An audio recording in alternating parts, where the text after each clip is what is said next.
सभी को राम राम। हरियाणा हाल फिलहाल में आपका स्वागत है।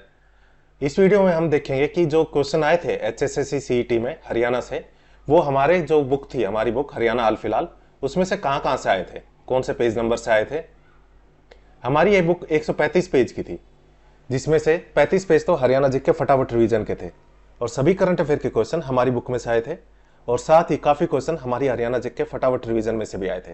देखो, जैसा इसका नाम था वैसा ही काम किया इसने। हर सेट में 12 से 15 क्वेश्चन हमारी इसी बुक से आए थे।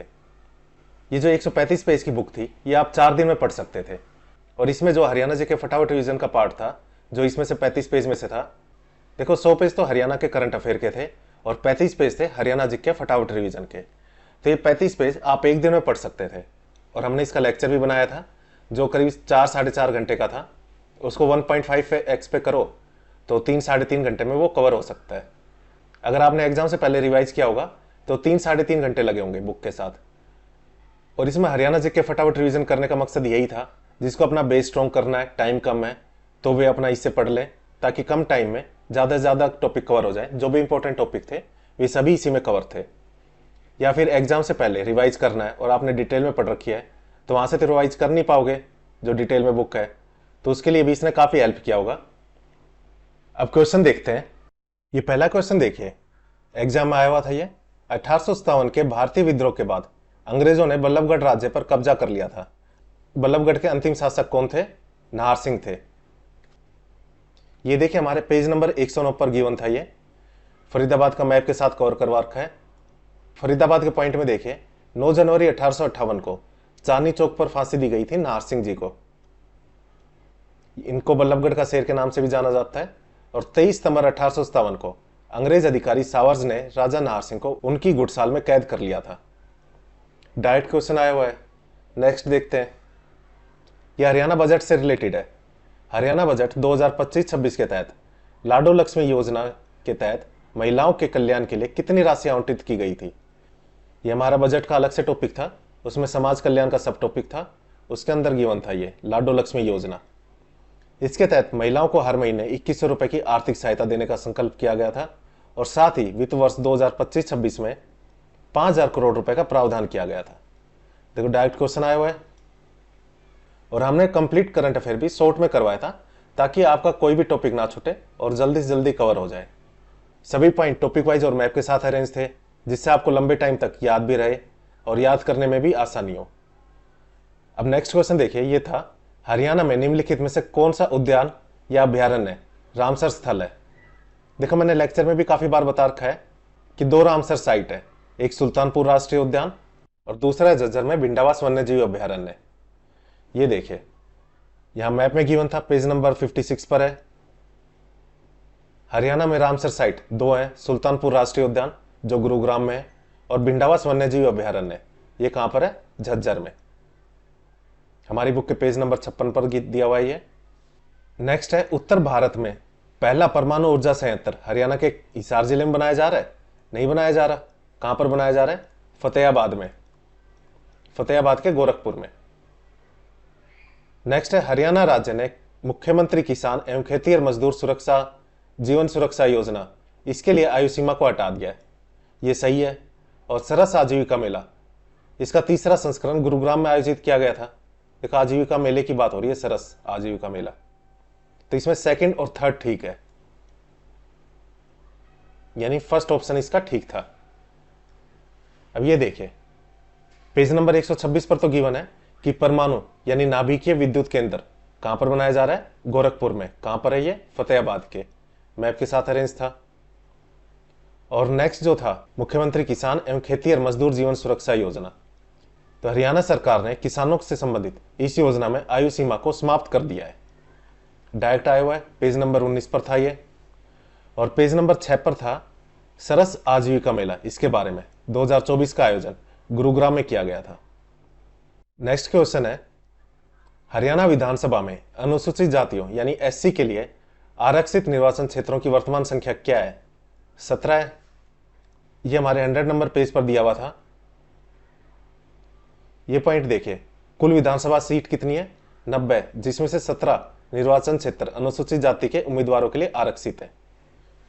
नेक्स्ट है, हरियाणा में हाल के बुनियादी ढांचे यानी अवसंरचना के विकास के संबंध में निम्नलिखित में से कौन सा कथन सही है?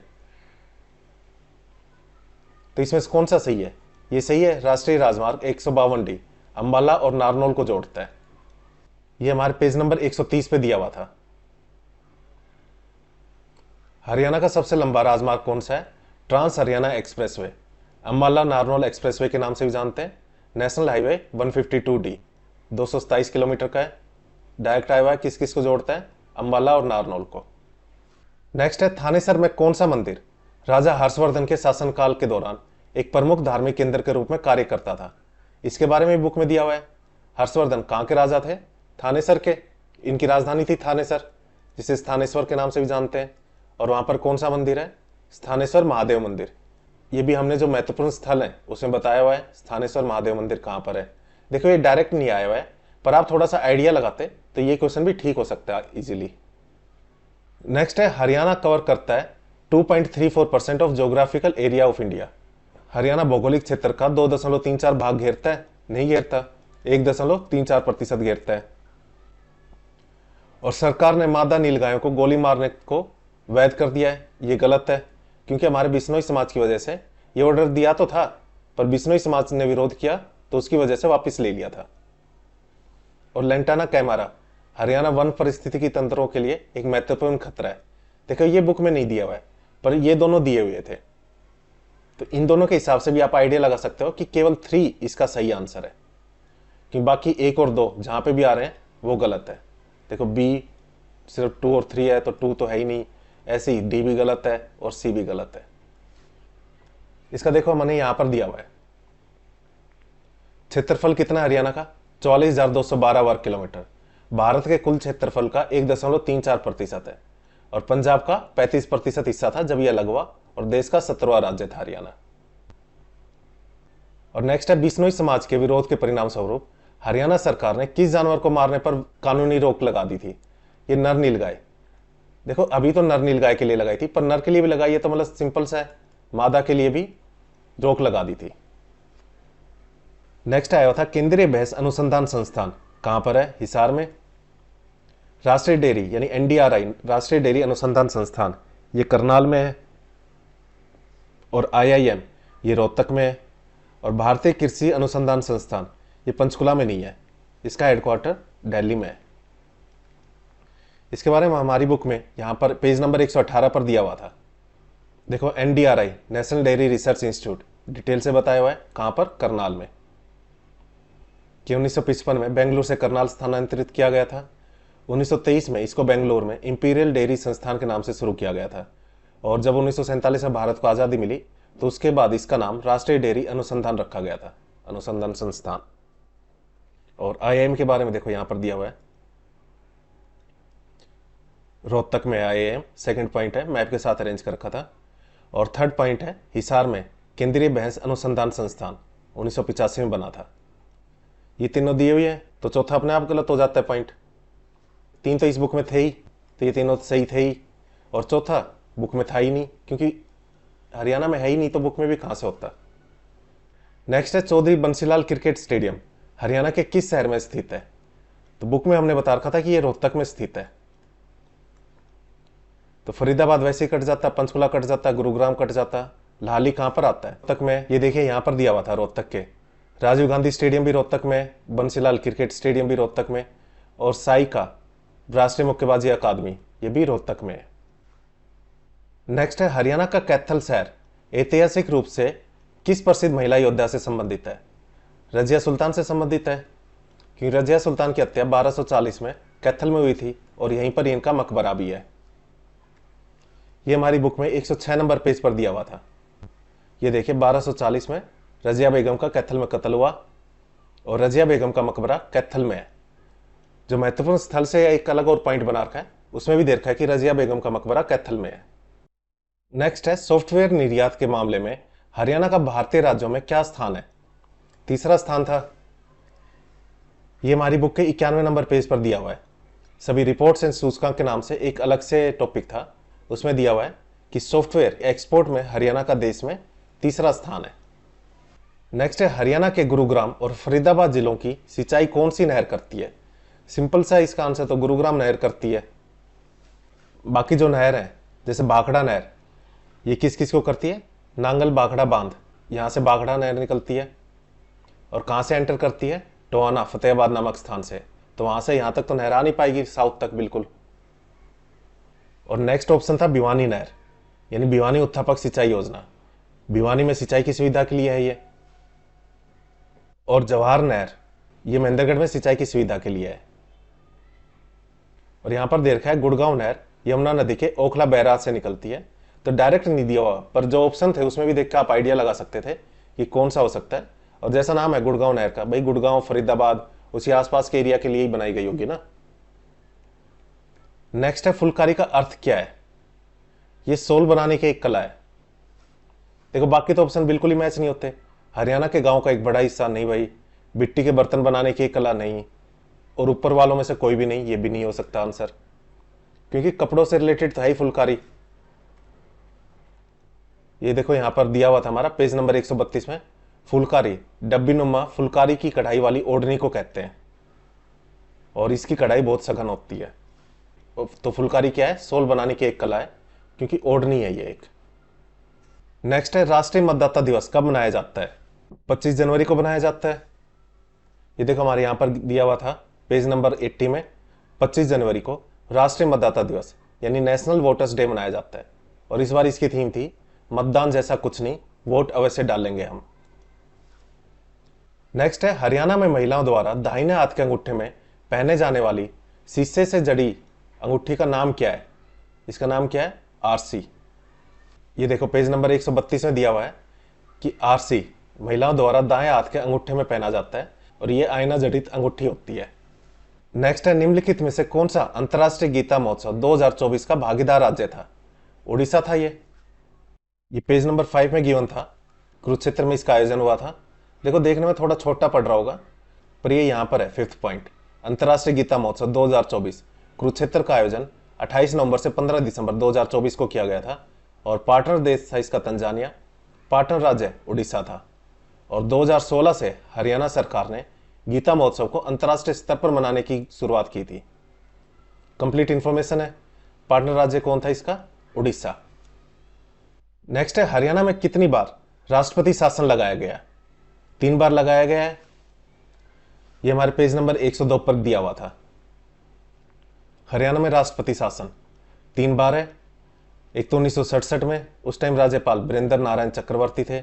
1977 में राज्यपाल थे जय सुखलाल हाथी, और 1991 में जब तीसरी बार लगाया गया उस टाइम राज्यपाल थे धनिक लाल मंडल। देखिए सभी पॉइंट इंपॉर्टेंट है, तो कोई भी पॉइंट ऐसा नहीं था इस बुक में जो इंपॉर्टेंट ना हो, इसलिए इसका नाम हरियाणा जीके फटाफट रिवीजन रखा था, ताकि आपको फटाफट रिवाइज करना हो, सारे इंपॉर्टेंट पॉइंट एक रात पहले देखने हो, एक दिन पहले, तो आराम से आप 3-4 घंटे में देख सकते हो। और करंट अफेयर के तो सारे क्वेश्चन आए थे यहां से। नेक्स्ट है बटखल झील, बटखल लेक किस जिले में स्थित है? किस में? ये फरीदाबाद में। देखो यहां पर मैप के साथ अरेंज करके दिया हुआ था, फरीदाबाद में बटखल झील। नेक्स्ट है हरियाणा में जो पीलिया ओढ़नी है उसका क्या महत्व है? भाई एक पुत्र के जन्म के बाद बेटी को उसके माता पिता द्वारा भेजा जाता है। ये हमारे यहां पर दिया हुआ था पेज नंबर 132 में। 7वां पॉइंट था पीलिया, ये लाल किनारियों के बीच पीले रंग के बड़े छाप वाला ओढ़ना होता है, और लड़के के जन्म पर पीहर से बेटी को भेजा जाता है, जिसे ओढ़कर महिला कुआं पूजन करती है। देखो सभी क्वेश्चन डायरेक्ट आए हुए हैं, कुछ एक इनडायरेक्ट है, और कुछ एक जो इनडायरेक्ट थे वो मैंने कवर भी नहीं किए हैं। नेक्स्ट है निम्नलिखित हरियाणवी गायकों में से कौन 1930 से लेकर 1940 के दशकों में हिंदी सिनेमा में गजलों के लिए जानी जाती थी? जोराबाई अंबाले वाली, यही जानी जाती थी, कि ये हरियाणा की गजल गायिका है जो काफी फेमस थी। जोराबाई अंबाला से थी, और ये एक गजल गायिका थी, काफी फेमस थी ये। यहां पर दिया हुआ है गजल गायिका जोराबाई, इनका जन्म स्थान अंबाला है। पेज नंबर 121 में ये दिया हुआ था। नेक्स्ट है हरियाणा के सिरसा जिले में निम्नलिखित में से कौन सा प्रसिद्ध युद्ध लड़ा गया? देखिए डायरेक्ट नहीं दिया गया है, पर मैंने बताया था चोरमार गुरुद्वारा, ये कहां पर है? सिरसा में। तो यही युद्ध लड़ा गया था, क्योंकि देखो ऑप्शन में भी देखो तो थानेसर, ये तो सिरसा में है ही नहीं। गुजरात, ये भी नहीं है। द्वितीय आंग्ला सिख युद्ध, ये भी नहीं हुआ था। कौन सा हुआ था? चोरमार सिरसा में ही है। ये हमारे पेज नंबर 119 पे दिया हुआ था। गुरुद्वारा चोरमार साहिब कहां पर है? सिरसा में। बाकी जगह तो सिरसा में थी नहीं, तो आपको पता होता चोरमार साहिब गुरुद्वारा सिरसा में है, तो यहीं का युद्ध सिरसा में लड़ा गया था। नेक्स्ट है, निम्नलिखित में से कौन सी अंतरिक्ष यात्रा करने वाली भारतीय मूल की पहली महिला थी जिनका जन्म स्थान हरियाणा के करनाल में हुआ था? कौन थी ये? कल्पना चावला। देखो इसमें दिया हुआ है अंतरिक्ष यात्री कल्पना चावला की पुण्यतिथि 1-2-3 को मनाई जाती है। इस दिन इनकी मृत्यु हुई थी। पेज नंबर 103 पे दिया हुआ है ये 1 फरवरी 2003। ट्रिक भी बताई थी मैंने लेक्चर में 1-2-3 1 फरवरी 2003 अंतरिक्ष स्टल कोलंबिया की दुर्घटना हुई थी और इनका जन्म हुआ था 17 मार्च 1962 को करनाल में। नेक्स्ट है, हरियाणा के किस जिले में शीतला माता मेला लगाया जाता है? ये गुरुग्राम में लगाया जाता है। शीतला माता मंदिर भी यहीं का फेमस है। ये मैप के साथ दिया हुआ था पेज नंबर 123 पर। गुरुग्राम में कौन कौन सा मेला लगता है? सात चौखा खोरी मेला, शीतला माता मेला। देखो यही क्वेश्चन आया हुआ था। नेक्स्ट है, हरियाणा के किस क्षेत्र से मौसमी नदी मारकंडा निकलती है? शिवालिक की पहाड़ियों से निकलती है। नदियों का एक अलग से टॉपिक बनाया हुआ था जिसमें से मारकंडा का ये देखिए प्राचीन नाम क्या था? अरुणा, और धरती घर नामक शिवालिक पहाड़ियों से निकलती है जो हिमाचल प्रदेश में है, और अंबाला से हरियाणा में प्रवेश करती है, और टांगड़ी इसकी सहायक नदी है। तो सभी इंफॉर्मेशन है मारकंडा के बारे में। कहां से निकलती है? ये शिवालिक की पहाड़ियों से, धरती घर नामक शिवालिक पहाड़ियां हैं।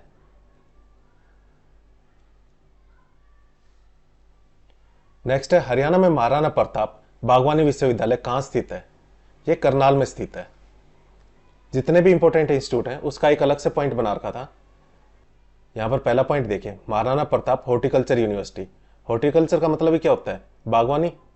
ये करनाल के अंजन स्थली में है। मैप के साथ अरेंज था। नेक्स्ट है, टांगड़ी नदी किस नदी की एक सहायक नदी है? अभी बताया था मारकंडा की। पेज नंबर 111 पर दिया हुआ है ये मारकंडा नदी, जिसका नाम प्राचीन नाम अरुणा था, टांगड़ी उसकी सहायक नदी है। नेक्स्ट है HSIIDC, यानी Haryana state industrial and infrastructure development corporation. और मैंने लेक्चर में बताया था कि इसकी फुल फॉर्म भी आपको याद होनी चाहिए। कहां से बता रखा था? ये पंचकुला में इसका हेडक्वार्टर है। ये देखो पंचकुला में 2 हेडक्वार्टर थे, एक तो आफेड का बना था 1966 में, साथ ही HSIIDC जो 1967 में बना था पंचकुला में। पेज नंबर 127 पर दिया हुआ है ये। हरियाणा के महत्वपूर्ण उद्योग के नाम से टॉपिक था। नेक्स्ट है, हरियाणा की सबसे ऊंची चोटी करो चोटी किस जिले में स्थित है? किसमें है ये? पंचकुला में। काफी इजी क्वेश्चन आए हुए थे ये देखो भूगोल में, ज्योग्राफी में दिया हुआ है। शिवालिक की हरियाणा की सबसे ऊंची चोटी करो है 1667 मीटर की। एग्जाम में कई बार इसका आंसर 15-14 भी आया हुआ है, तो आपको याद रखना है 15-14 है या 1467 आए, सेम ही बात है, दोनों में से एक ही ऑप्शन आएगा। पेज नंबर 110 पे गिवन था ये। नेक्स्ट है, निम्नलिखित में से कौन ग्वालियर घराना से हरियाणा के एक प्रसिद्ध ख्याल गायक थे? देखो मैंने ग्वालियर घराना तो नहीं बताया था, पर एक प्रसिद्ध ख्याल गायक हरियाणा से कौन थे? हद्दू खां। ये यहां पर दिया हुआ है। हरियाणा में ख्याल कौन लेकर आए थे? कलन खां। ये रेवाड़ी के गुडियानी से थे और प्रसिद्ध ख्याल गायक हद्दू खां के ये शिष्य थे। आपको इतना पता होता कि ख्याल गायक हद्दू खां थे तो उससे भी ये आंसर ठीक हो जाता। पेज नंबर 121 पे दिया हुआ है ये। नेक्स्ट है, हरियाणा के हिसार में, यहां पर डैश है, इस पर केंद्रीय अनुसंधान संस्थान स्थित है। किसका? भैंस का। ये देखिए हिसार में मैंने यहां पर दिया हुआ है ये केंद्रीय भैंस अनुसंधान संस्थान 1985 में बना था। कहां पर है ये? हिसार में। पेज नंबर 118 पर दिया हुआ है ये। नेक्स्ट है, हरियाणा में विवाहित महिलाओं द्वारा पैर की उंगलियों में एक चांदी की अंगूठी जैसा पहने जाने वाला आभूषण क्या है? बिछिया है। बिछिया बोलो या बिछुए बोलो, सेम ही बात है। नवविवाहित महिलाएं पांव के अंगूठे के पास वाली उंगली में पहनती हैं। ये यही क्वेश्चन था। पैर की उंगलियों में चांदी की अंगूठी जैसा पहना जाने वाला आभूषण बिछिया। नेक्स्ट है, निम्नलिखित में से हरियाणा का कौन सा जिला 3 राज्यों के साथ अपनी सीमाएं साझा करता है? कौन सा करता है? यमुनानगर। किस किस के साथ? हिमाचल प्रदेश, उत्तराखंड और यूपी के साथ। यहाँ पर देखो, जब मैंने लेक्चर बताया था उस टाइम भी बताया था कि यमुनानगर इकलौता जिला है जो 3 राज्यों के साथ अपनी सीमाएं शेयर करता है, हिमाचल प्रदेश, उत्तराखंड और उत्तर प्रदेश। अगर लेक्चर सुना होगा आपने और बुक से ध्यान से देखा होगा तो आपका ये क्वेश्चन ठीक हुआ होगा। नेक्स्ट है, हरियाणा के किस जिले में फल्गु पर्यटन स्थल स्थित है? ये कैथल में स्थित है। कैथल में, यहां पर पेज नंबर 123 में दिया हुआ है, कैथल में फल्गु मेला, पुंडरक मेला और कपिल मुनि मेला लगता है। देखो, मेले भी मैंने ऐसा नहीं है कि सारे के सारे ही करवाए थे, पर जो इंपॉर्टेंट थे, जो पहले आ चुके हैं, वो सिर्फ वही मेले कवर थे और उनमें से ही आने होते मेले। ऐसा तो है नहीं कुछ भी पूछ ले, और जब कुछ भी पूछेंगे तो वो किसी को भी नहीं आ रहे होंगे।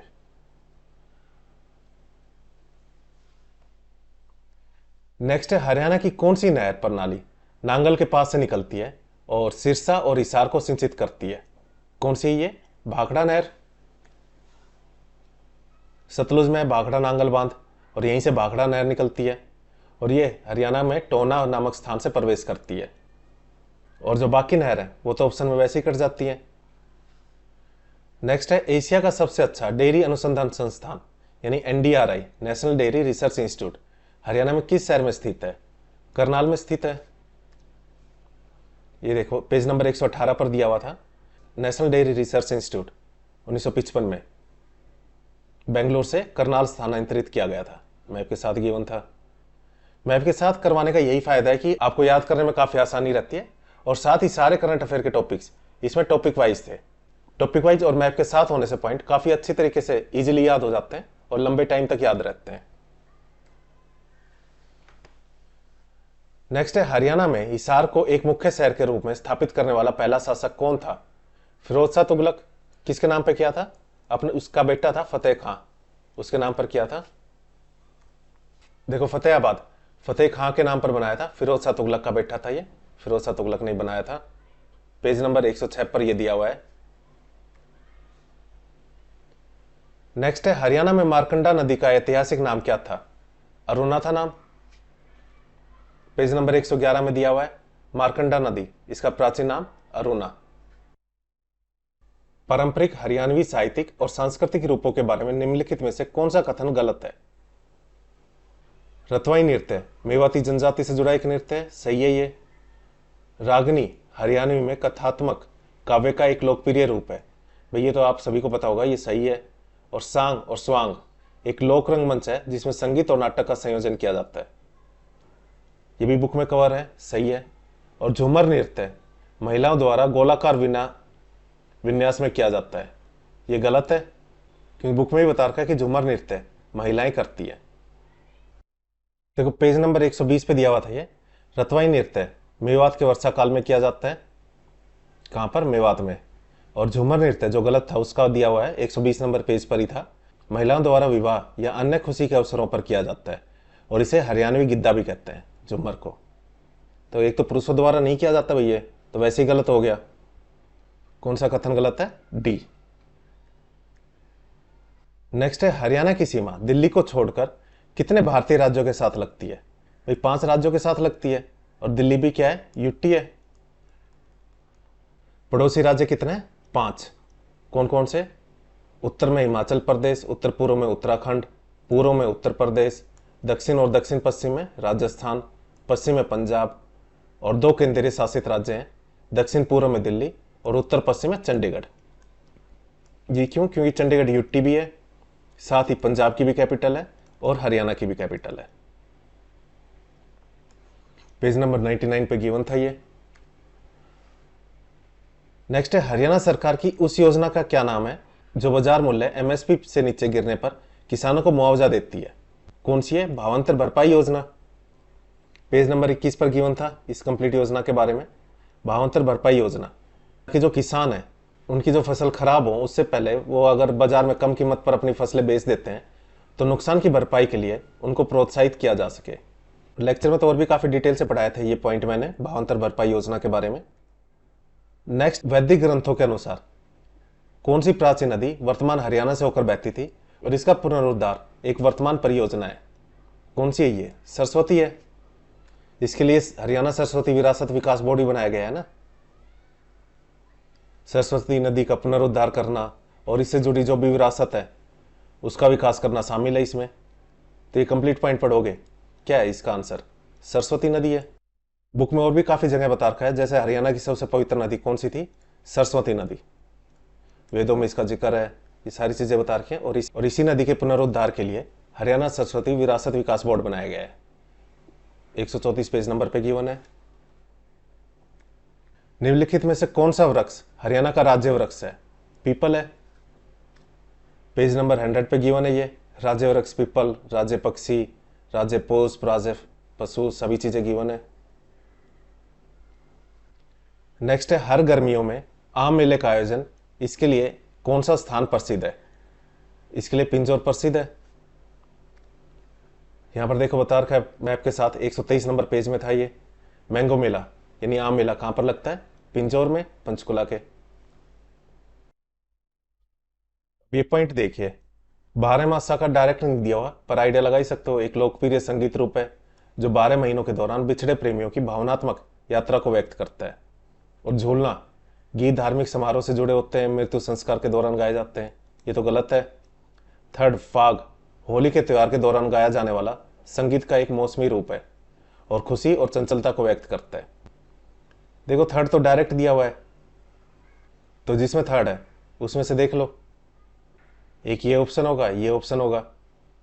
ये देखिए, जब किसी की मृत्यु हो जाती है तो खेड़ा नृत्य किया जाता है परिवार में किसी बुजुर्ग के निधन पर महिलाओं द्वारा। और फाग होली से 2 सप्ताह पूर्व फाल्गुन मास में ये डांस किया जाता है। हरियाणा की सबसे ऊंची चोटी कौन सी है? करो चोटी है। शिवालिक हरियाणा के उत्तर पूर्व में स्थित है और सबसे ऊंची चोटी इसकी करो है, 1467, या फिर कई बार आया हुआ एग्जाम में 1514 मीटर। नेक्स्ट सरोवरों के बारे में पूछा गया। ब्रह्म सरोवर कहां से है? कुरुक्षेत्र में। सूरजकुंड कहां पर है? फरीदाबाद में। तिलियार लेक रोहतक में। और स्टार स्मारक फिर कहां पे बच गया? भिवानी में। ये देखो सारे जो भी झील थी वो सभी दी हुई है यहाँ पे। ब्रह्म सरोवर कुरुक्षेत्र में, अलबरूनी ने अपनी किताब उल हिंद में इसका उल्लेख किया है। तिलियार लेक रोहतक में है। और तीसरा था सूरजकुंड। सूरजकुंड के लिए एक अलग से पॉइंट कवर करवाया था सूरजकुंड मेले में, एक पूरे अलग पेज पे गिवन है वो, तो वो वहां से पता चल गया होगा। सूरजकुंड मेला किसके किनारे लगता है? सूरजकुंड झील के किनारे, बताया हुआ है, ये भी बुक में भी गिवन है। तो आपने ये सारे अरेंज कर लिए होंगे। घग्गर यमुना मैदान की भू आकृतिय विभाजन का सही समूह है कौन सा है? बांगर, खादर, नैली और बेट। देखो यमुना और घग्गर, बांगर और खादर तो हर कोई नदियां बनाती है, तो यमुना तो घग्गर और यमुना भी बनाती है। और नैली और बेट, घग्गर जो बाढ़ का मैदान बनाती है उसको नैली या बेट के नाम से जाना जाता है। देखो यहां पर गिवन था ये पेज नंबर 117 में ही। घग्गर नदी के बाढ़ के मैदान को नल्ली या बेट कहते हैं। और यमुना नदी बाढ़ के तट क्षेत्र का निर्माण करती है और इसको 2 भागों में बांटा गया है। निचले वाले हिस्से को खादर और ऊंचे वाले हिस्से को बांगर कहा जाता है। तो बांगर, खादर, नैली और बेट, यही ऑप्शन में था। बेटी बचाओ बेटी पढ़ाओ योजना के अंतर्गत महिला एवं बाल विकास विभाग हरियाणा द्वारा शुरू किए गए रेडियो कार्यक्रम का नाम क्या है? म्हारी लाडो। ये देखो, महिला एवं बाल विकास विभाग ने हमारी लाडो या म्हारी लाडो के नाम से एक FM चैनल शुरू किया है। इसके अलावा एक और पॉइंट था जिसमें डिटेल में बताया हुआ है कि हरियाणा सरकार ने क्यों स्टार्ट किया है ये हम बेटी बचाओ बेटी पढ़ाओ अभियान के अंतर्गत महिलाओं को सशक्त बनाने के लिए। ये पेज नंबर 11 पर गिवन था। इस बुक ने आपके एग्जाम में काफी हेल्प की होगी। काफी क्वेश्चन आए थे इस बुक से डायरेक्ट, और बाकी जो काफी इनडायरेक्ट थे वो तो मैंने कवर भी नहीं करवाए। तो अराउंड 12-15 क्वेश्चन हर एग्जाम सेट में आए हुए थे। और जैसा मैंने बताया था ये फटाफट रिवीजन के लिए थी, या फिर जिन्होंने हरियाणा जीके नहीं पढ़ी है तो वे अपना बेस स्ट्रॉन्ग कर सकते थे। साथ ही करंट अफेयर के भी जो भी क्वेश्चन थे वो सभी इस बुक में गिवन थे। आपके जो भी नेक्स्ट एग्जाम होंगे उसमें भी ये बुक काफी हेल्प करेगी। इस वीडियो में इतना ही। Thank you. जय हिंद, जय भारत।